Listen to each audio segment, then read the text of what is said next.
नमस्कार दोस्तों, मैं हूं परविंदर सैनी।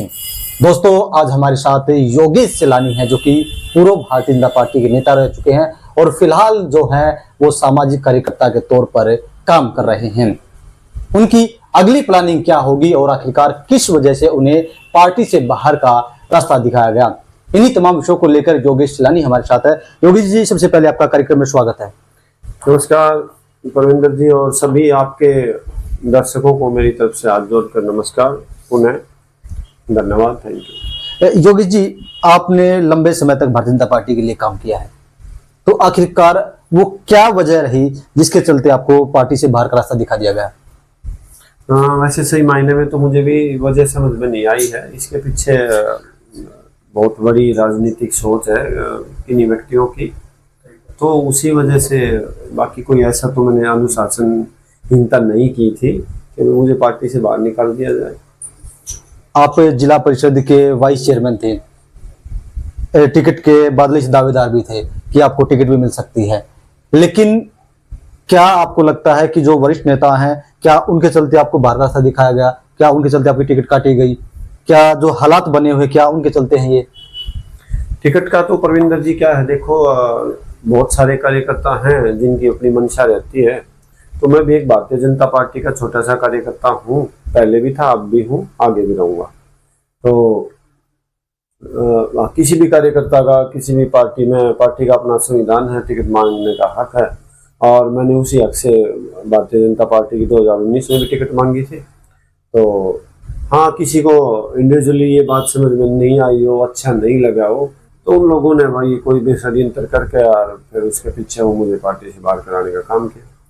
आपको पार्टी से 6 साल के लिए बाहर का रास्ता दिखाया गया, उसके बाद आपकी फिर से रीज्वाइनिंग होती है, फिर से आपको बाहर निकाला जाता है जी। तो कौन है वो व्यक्ति, किसकी तरफ आप इशारा कर रहे हैं?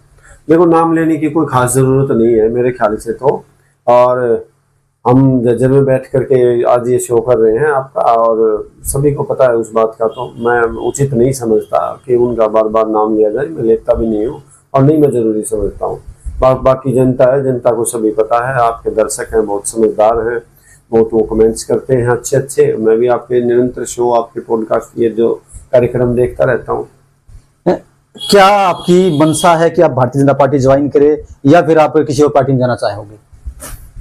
देखो, पार्टी का तो कभी मन में विचार नहीं आया, और क्यों नहीं मंशा है, अगर मैं सक्रिय रूप से राजनीति कर रहा हूँ तो 2 बार का पार्षद हूँ, मैं जिला पार्षद हूँ, लगातार दूसरी बार जिला पार्षद बनना मेरे ख्याल से तो ठीक ठाक होता है, और लोगों ने मुझे अपना आशीर्वाद दिया है, मेरे ऊपर भरोसा जताया है, तो बिल्कुल मेरा प्रयास रहता है।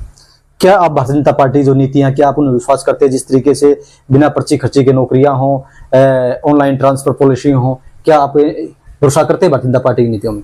देखो, मैं पार्टी में नहीं होते हुए भी पार्टी में हूँ, तो भरोसा करता हूँ तो इसलिए हूँ, नहीं तो किसको अच्छा नहीं लगता है कि भाई मंच, कोई भी राजनीतिक आदमी है उसको कोई भी मंच मिला है कि किसी में अपना वो काम करे पार्टी के लिए, उसकी जिम्मेवारियां लगे, उसको पदाधिकारी बनाया जाए, तो बिल्कुल निसंदेह ये तो कोई पूछने वाली बात नहीं है। भारतीय जनता पार्टी ने देश में, प्रदेश में बहुत ही अच्छा विकास किया है और वो निरंतर जारी है। योगेश जी, जिस तरीके से अगर हम प्रदेश की राजनीति की हम बात करते हैं तो भारतीय जनता पार्टी को पूर्ण बहुमत जो है चुनाव में मिला हुआ है, और कांग्रेस पार्टी जो है वो सत्ता के आंकड़े तक नहीं पहुंच पाई। तो सवाल ये उठ रहे हैं कि लोग कह रहे हैं कि कांग्रेस जो है अच्छी तरीके से विपक्षी भूमिका नहीं निभा पा रहे हैं। तो क्या आपको लगता है कि कांग्रेस चुनाव में भी चूक गई थी और यहाँ पर भी चूक कर रही है?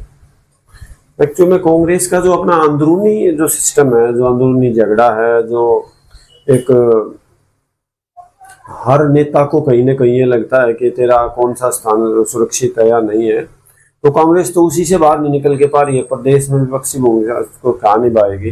अभी इतने दिन हो गए हैं प्रांत में सरकार बने हुए और कांग्रेस विपक्ष का नेता तक नहीं बना पाई है, तो बिल्कुल ये सवाल तो निकल करके आता है, कांग्रेस विपक्ष की भूमिका में कहीं आई नहीं। अभी हमारे मान्यवर सांसद साहब अभी थोड़ा सा बारिश में दिखाई दिए। जिस तरीके से कांग्रेस पार्टी ने अपने जिला अध्यक्ष नियुक्त किए हैं पूरे प्रदेश के अंदर, हम बात करें, अगर हम रोहतक की बात करते हैं, झज्जर की बात करते हैं, तो पूरी तरीके से ये जाट बेल्ट मानी जाती है, और रोहतक में कांग्रेस पार्टी ने एससी से जिला अध्यक्ष नियुक्त किया है, झज्जर में ओबीसी से जिला अध्यक्ष नियुक्त किया है। तो क्या हम ये मान लें कि कांग्रेस पार्टी अब जो है जाट को छोड़कर गैर जाट की राजनीति करने लगी है? देखो वो कांग्रेस पार्टी क्या करती है क्या नहीं करती है, लेकिन हाँ जहाँ तक मैं झज्जर की बात करूँ, बाकी तो मैं नहीं जानता हूँ अन्य प्रदेशों में अन्य जिलों में उन्होंने कैसे कैसे अपने जिलाध्यक्ष बनाए हैं। जो यहाँ झज्जर में संजय यादव जी को बनाया है वो पुराने कार्यकर्ता रहे हैं और पार्टी की अपनी सोच है, किसी न किसी एजेंडे पे काम करती है।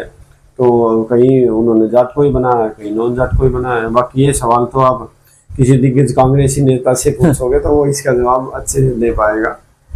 तो कांग्रेस वाले तो घुमा फिरा के जवाब दे रहे हैं, तो कुछ बोलने को तैयार नहीं इन मामलों को लेकर। एक इनेलो पार्टी रैली करने जा रही है अपनी रोहतक में, तो क्या आपको लगता है कि अपनी खोई हुई जमीन को हासिल कर पाएगी इनेलो पार्टी?